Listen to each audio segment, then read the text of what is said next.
Lots of people have been asking me what settings I use to shoot on my FUJI X-H2S, so I thought I'd make a video to go through the best settings to get the top performance out of the FUJI X-H2S. I'm also going to mention a few pieces of equipment that I use that have helped me to get the best quality out of this camera. So let's just go straight into it. So first thing I want to do is turn the dial over to the film mode, and then we can go straight into the settings.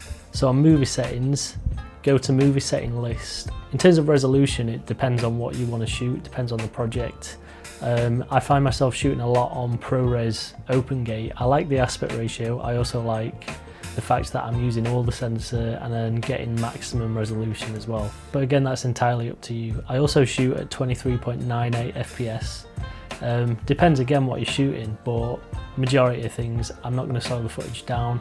I'm shooting something like a short film, so I'm going to go 23.98.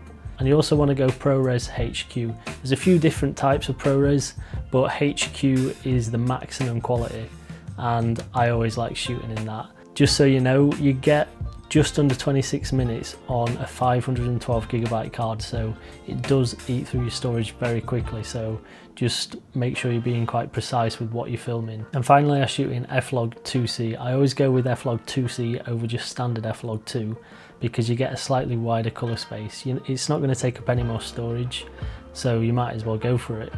Next, we're going to back out of that and then go to image quality settings.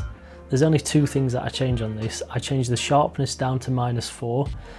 Fuji isn't overly sharp anyway, and the lenses that I shoot on aren't sharp either, but I just like to bring that down a little bit more and lean into the more film kind of look, because if you're shooting on Fuji, you can get a kind of film kind of look from it through the noise, which I'll talk about very shortly, but also through the sharpness not being too sharp, and again turning it down to -4 just takes that edge off. And then high ISO noise reduction, I also turn that down to -4.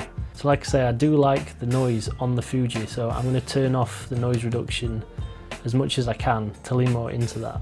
The final settings I'm going to do is, once I've backed out of all of that, I'm going to change the shutter speed to 1/48, which is double my frame rate. So I'm shooting at pretty much 24 frames per second, so I want to shoot at 1/48 for the 180-degree rule. Whatever frame rate you're shooting at, just double that for the shutter speed, and then that's the correct shutter speed. And then ISO, I pretty much always shoot at 1250, because that's the base ISO, so you're going to get most dynamic range from that. So I briefly mentioned storage space while shooting on these settings. You're going to need lots of cards with lots of storage on, but you can't just shoot on a standard SD card. It has to be on a CFExpress Type B card, and you have to basically shoot on them because they have a faster read and write speed. So when you're shooting at ProRes HQ, the write speed is going to be really high, so you need cards that can accommodate for that. Something that's going to help you nail your composition, your focus and your exposure is actually an external monitor. I shoot on an Atomos Shinobi 5, which has quite a few tools that are very helpful. First of all, it's a bigger screen, so it's a lot easier to compose your image compared to the smaller screen on the Fuji. That's where an external monitor comes in.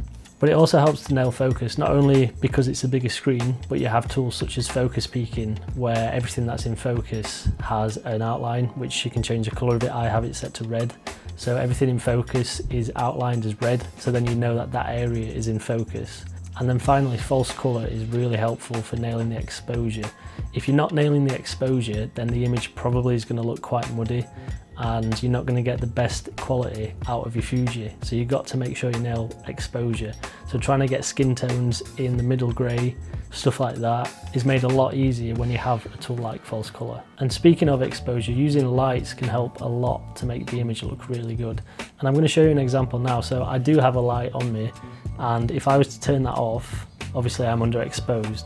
But if I wasn't going to use a light, what I would probably then do is open up the aperture, so then I'm a little bit more exposed, and probably in post I'll move it up a bit as well, because I think at the minute I'm still slightly underexposed.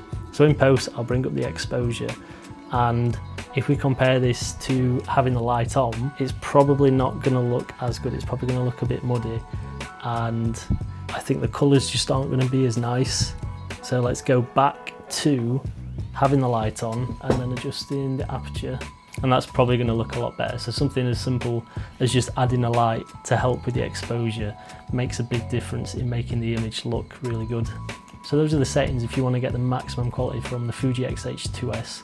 Apart from that, it's just down to practicing, messing about with lighting, with composition, with the settings in the camera if you want to, and just seeing what works best for you and how you shoot. So I hope this video has helped. If there's anything that you want to add that maybe I haven't mentioned, then let me know. If there's any questions you've got, I'll be active in the comments as well, so I'll make sure to answer every question. But thank you for watching. Please like and subscribe because that helps so much. Leave a comment as well, just say something random, it'll help me with the algorithm, and that's everything. So thanks for watching.